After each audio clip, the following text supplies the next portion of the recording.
Alright, so we've come in, our scene safe, we've got our correct PPE on, which is our gloves and our glasses. And we're going to do an IO today. So first we're going to gain consent from our patient or our parent. Our patient's laying nice and flat on the ground. We've got our three sites to choose from, which is our proximal tibia, our distal tibia, or our proximal humerus. Once we've located our site that we want to use, we're going to extend our leg. We're going to locate the site, which is about 1 centimetre below the patella, slightly medial along the flat aspect of the bone. We want to squeeze the bone between our two fingers to find the centre of the bone.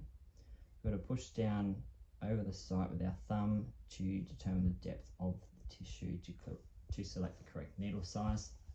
After that, we want to swab our site with our alcohol wipe using a non-touch technique. Once that's happened, we can then place our needle over the bone perpendicular at a 90-degree angle, pushing the needle through the skin, resting on top of the bone, making sure our 5mm mark is still visible above the skin.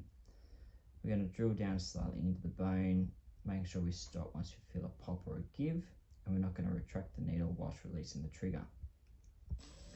Once we've felt that pop or that give, we're going to release the trigger.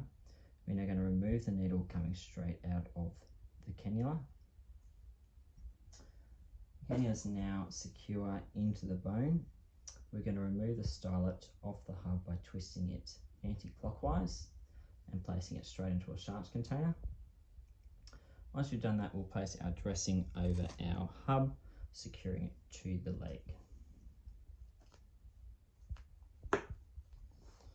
Now that our cannula is secured into the bone, we can attach our Easy Connect extension set to the hub by twisting it clockwise. Before we administer the flush, we need to aspirate to try and get some blood or bone marrow into the syringe.